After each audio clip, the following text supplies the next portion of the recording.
Ini dia Cadas Pangeran, sepotong jalan cadas di ruas Bandung, Sumedang. Sejak beratus-ratus tahun silam, kisah Cadas Pangeran tak pernah benar-benar tuntas ditulis. Inilah bagian dari jalan raya pos yang membanteng di sekujur tubuh Pulau Jawa sebagai proyek ambisius Herman Willem Daendels. Sudah sejak dibangun di abad 18, cerita metafisika bertebaran. Mulai dari batu cadas yang gagal dibelah hingga tumbal Trisula yang menyangga jalan penuh aral ini.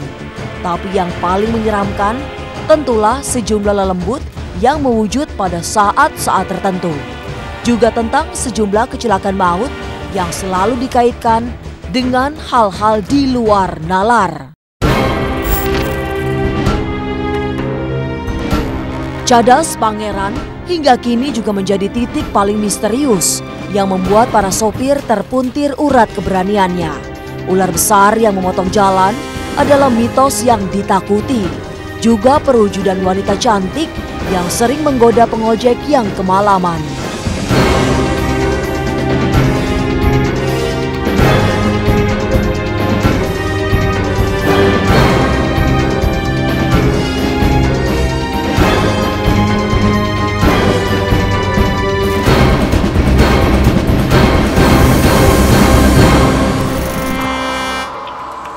Selamat siang pemirsa, saya Soraya Diva akan mengajak Anda untuk mengupas misteri dari berbagai sisi agar tak lagi menjadi teka-teki.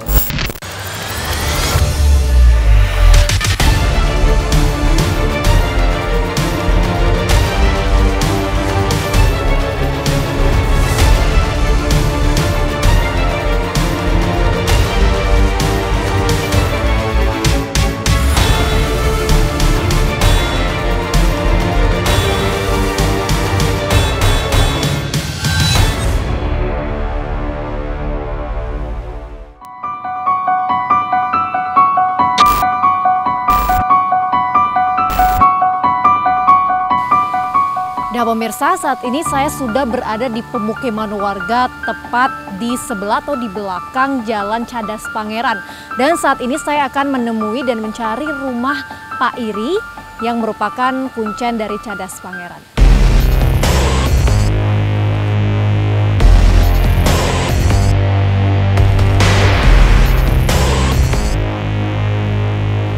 Assalamualaikum Pak.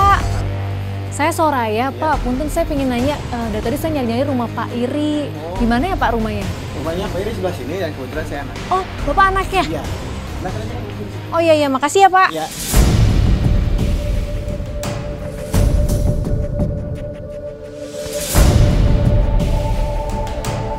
Assalamualaikum. Waalaikumsalam. Ibu, saya Soraya dari di luar nalar. Ibu, saya pengen nanya, ini bener rumahnya Pak Iri? Iya, Neng. Yang kuncennya Cadas Pangeran? Iya. Boleh ketemu Pak Iri, Bu? Boleh, Neng. Silakan masuk. Iya, terima kasih. Silakan, Neng. Ini Bapak Iri. Oh iya. Assalamualaikum, Pak. Waalaikumsalam. Sampurasun. Sampurasun. Pes gitu.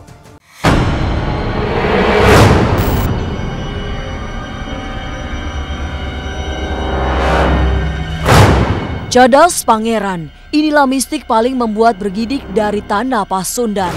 Jalan penuh tikungan ini bukan jalanan biasa. Setiap sopir paham harus menambah volume kewaspadaannya jika sampai di kawasan Cadas Pangeran. Hanya bagi yang naas kehati-hatian tak mampu membuntu peristiwa-peristiwa maut. Sejumlah kejadian misterius terus menjadi cerita yang tak habis dikisahkan, melengkapi keseraman Cadas Pangeran. Asalnya tak akan jadi Cadas Pangeran, tak akan gunung itu Gunung Malang Batu Curi sebut. Nah, kulantaran disebutkan Cadas Pangeran teh dipakai jalan eta ku Belanda nya eta Jakarta langsung Sumedang Cirebon.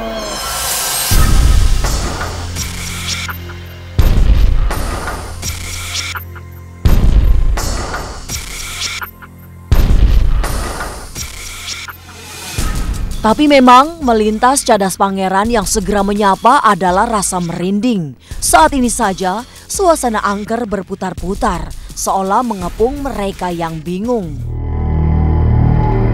Maka bisa dibayangkan untuk membangun jalan ini betapa keras usaha para Romusa yang dikerahkan Dendels dalam kerja paksa lebih dari 200 tahun silam. Ribuan orang mati menjadi bagian dari misteri Cadas Pangeran. Kulantaran eta batu curi geus teu beunang kunaon-naon. Da teu aya alat na baheula mah ukur ngandalkeun ini. Oke, jadi cadas dipapas, dibobok, dibikin jalan. Dibikin jalan. Ya. Sekarang kan jadi jalan. Jalannya ada dua ya, bawah sama bawah sama atas. Kisah-kisah gaib terselip dari pembangunan Cadas Pangeran. Konon gunung yang akan dilewati jalan pos ini tak mampu dibelah. Cadas yang keras bahkan membuat penguasa Sumedang harus membuat sayembara untuk menembus kerasnya cadas. Taran eta cadas eta goib. Goib, Ya, cadas. goib. Cadas eta teh goib. Goibnya bagaimana Ki? Apa punya apa ya? Sebutkeun goib teh atos muka ngarangkep deui. Jadi udah buka, tutup lagi. Iya. Jadi memang nggak bisa dihancurin. Iya. Pangeran sampai wara siksaha ieu bisa mukakeun cadas ieu ku kami diangkat sesepuh di dieu. Gitu. Boyot kemana? Jadi Ya, aya anu sanggup gitu Neng. Ti Kuningan. Nya eta Aki Ulur alias Aki Pancer Curdiraga sarengan ini Anggarsari anu ngacik di Kuningan sanggup.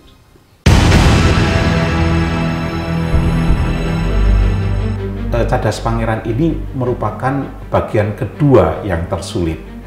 Karena apa? Karena jalannya itu melewati lereng gunung, ya, lereng gunung yang harus ditembus. Jalan ini diserahkan oleh Gubernur Jenderal kepada Komandan Seni, namanya Von Lucau.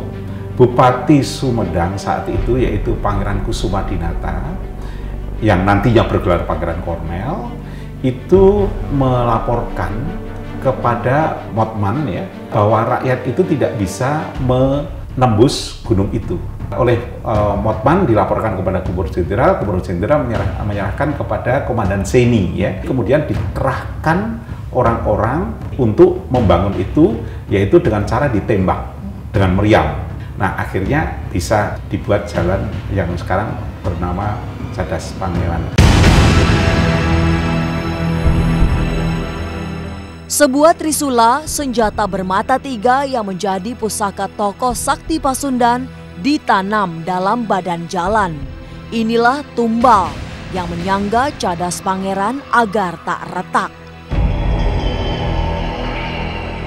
Aki Iri, sesepuh di sekitar Cadas Pangeran sekaligus juru kunci petilasan Pangeran Kornel, menyebut trisula itulah yang mampu mewujud dalam banyak bayangan lelembut. Ia muncul dalam bentuk ular besar, maung bersiung, atau kera raksasa. Cadas Pangeran aya sebutkeun cadas gantung. Eta jalan ngagantung.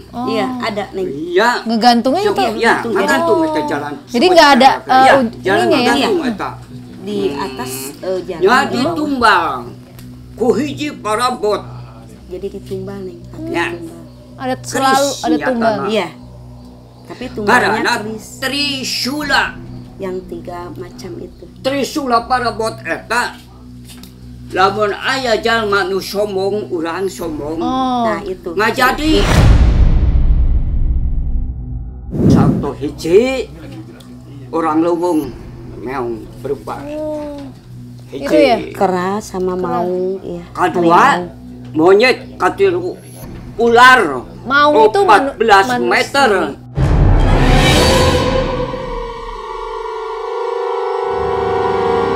Tempat Pangeran Kornel bermunajat kini dipepundi Aki Iri.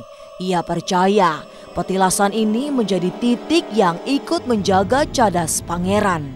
Dan saat Aki Iri datang ke sebuah tebing, tempat petilasan itu dikeramatkan, sebuah kegaiban terjadi. Setelah memberi sembah, suara anak kucing menyambut Aki Iri.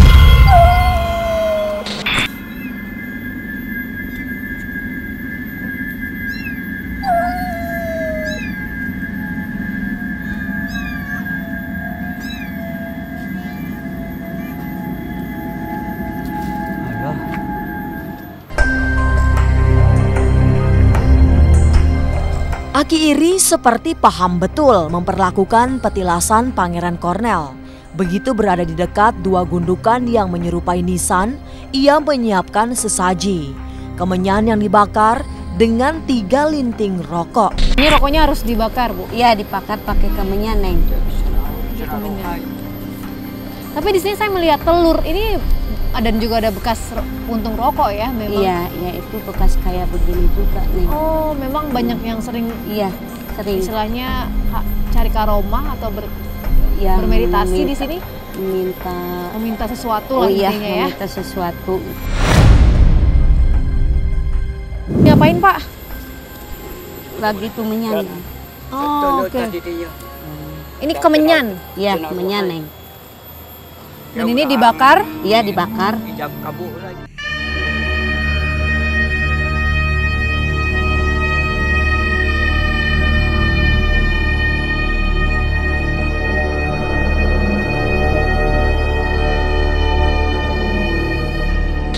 Ini ada 2, apakah ini berbeda petilasannya atau hanya 1 orang saja? 1 orang, Neng. Oh, ini 1 orang saja. Ini aja. petilasan siapa, Bu? Pangeran Kornel. Pangeran Kornel. Dari Sumedang. Asli. Nah, ini bagaimana ceritanya sampai ada patilasan dari Pangeran Kornel di sini? Ya, ini tapakur, mula batu ini. Tapakur. Ini Jadi jadi Neng tapaknya di sini. Kesel-kesel selesai gitu. Ini istilah tapakur Kangjeng Pangeran Kornel. Nah, petilasan keramat itu kalau dilihat dari kacamata kolonial Belanda memang tidak ada. Itu dari masyarakat setempat. Karena di bawahnya itu kan ada kuburan itu. Ada kuburan dan ada beberapa tempat lain yang dianggap keramat. Itu adalah pandangan masyarakat setempat tentang wilayah itu. Nah, kuburan itu yang ada di bawah itu dianggap oleh masyarakat setempat, dianggap ya, bahwa itu adalah kuburan orang-orang yang dulu kerja paksa.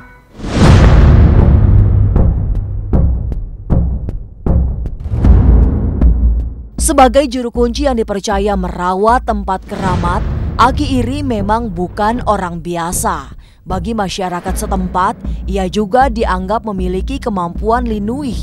Kemana-mana, ia ditemani 2 bila keris pendek, yang satu tinggal selongsongnya, karena bila kerisnya konon hilang secara gaib. Oh, hilang. Di Sumedang asli. Sumedang Larang.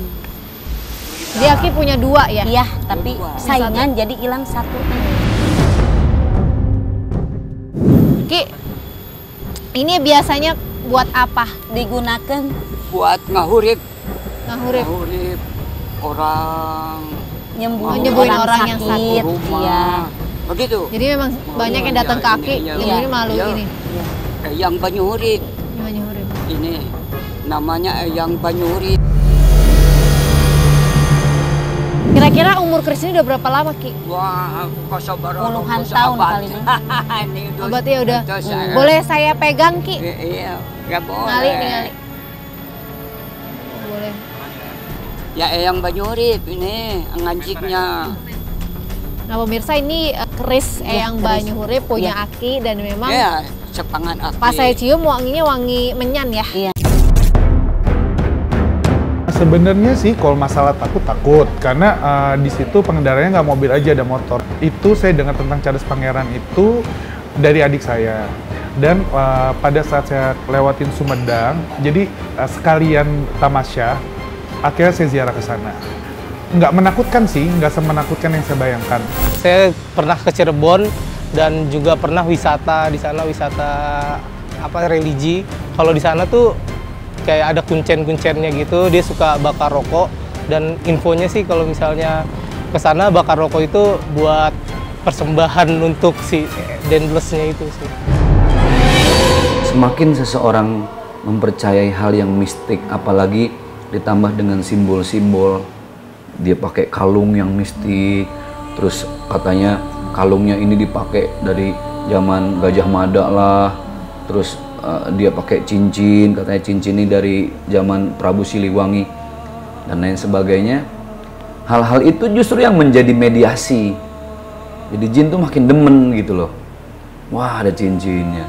Jin itu suka dengan benda-benda yang diyakini benda itu bisa hidup. Bisa hidup artinya bukan hidup secara nyawa.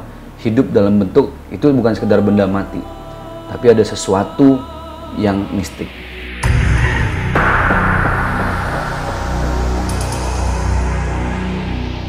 Melintas Cadas Pangeran memang ada yang segera mengelupas, yakni kesadaran yang harus bertemu dengan segala yang di luar nalar. Mitos bermetamorfosa serupa fakta. Bersama itu, setiap peristiwa yang terjadi di Cadas Pangeran senantiasa dibaca sebagai kejadian yang tidak tunggal. Ada hal gaib yang ikut terlibat.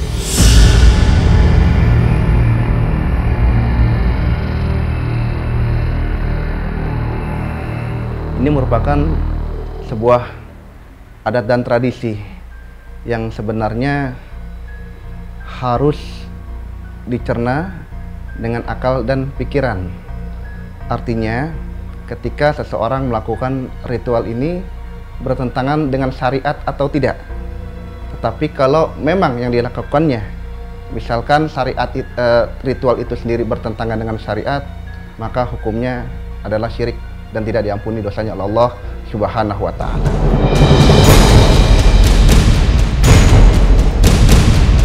Nyatalah, Cadas Pangeran yang dibangun berbantal tumbal ribuan pekerja rodi kini menjadi sentra keseraman. Banyak perwujudan makhluk halus yang dibungkus beratus-ratus cerita metafisika. Ular jadi-jadian yang memotong jalan adalah salah satu yang legendaris di Cadas Pangeran.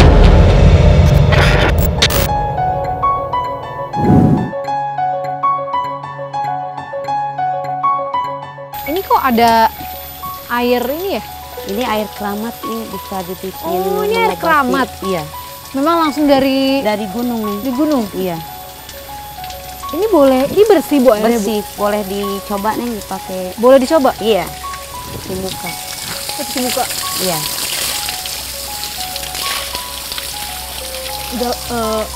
Nggak bau ya Bu? Enggak, wangi Neng. Wangi ya? Iya.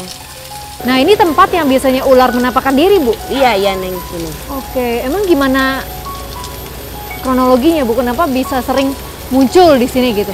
Ya, karena Neng ini tempatnya mungkin dia menampakkan diri di sini. Karena mungkin tempat keramat ya? Iya. Itu ciri-ciri ularnya itu seperti apa Bu? Besar sekali Neng. Besar sekali? Iya. Biasanya dia ngelewatin kah atau hanya memang diam aja di situ? Enggak, lewat Neng.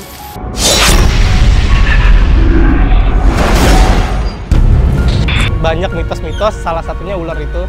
Cuman ya saya belum pernah ketemu untuk ular itu.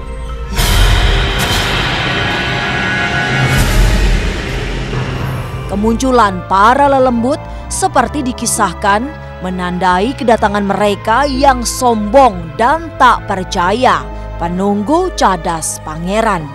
Makhluk-makhluk halus itu menurut Aki Iri tak lain adalah tuah Trisula yang ditanam sebagai tumbal Cadas Pangeran.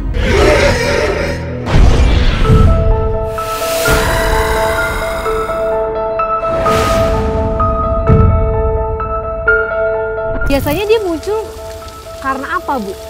Karena ada orang yang nggak percaya bahwa di sini ada trisula gitu. Terus karena mungkin ada orang yang sombong Yang ya. sombong, Dia nggak mungkin. percaya kalau di sini sering ada penampakan. Iya, penampakan ular ya. Iya, Tapi ular. sebenarnya ular itu bukan ular beneran. Bukan, jadi itu mah yang punya ilsin.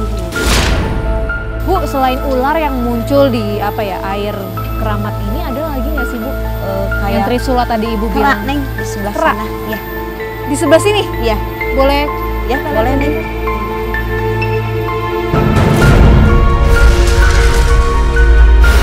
Dari perwujudan ular besar, bergeser sedikit ke titik lain. Ada kera raksasa yang menjadi penunggu sebuah perdu. Nah, ini biasanya muncul keranya tuh di sini. Iya, Di sini, pohon Neng. ini? Iya. Itu bagaimana besarnya gitu, Bu? Bagaimana Kata besarnya? orang lewat kan, ada orang lewat. Iya. Ada pas ngelihat ada kerak besar katanya dia. Diam aja kah atau memang jalan-jalan ke jalanan ini? Naik, Neng. Naik? Iya. Naik ke sana? Iya, naik Jadi ke pohon awalnya ini. dari mana munculnya? Awalnya munculnya dari sini. Seolah-olah nyebrang iya, gitu ya? seolah-olah nyebrang.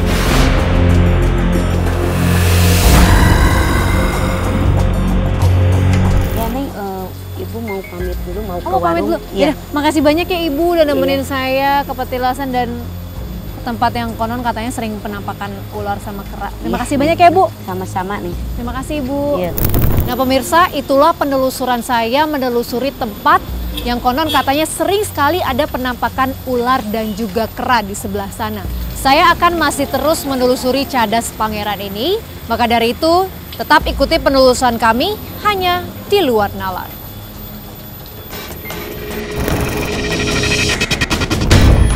Kalau kata orang dulu konon di setiap tempat itu pasti ada penunggunya, ada jinnya dalam bentuk-bentuk yang saling berbeda.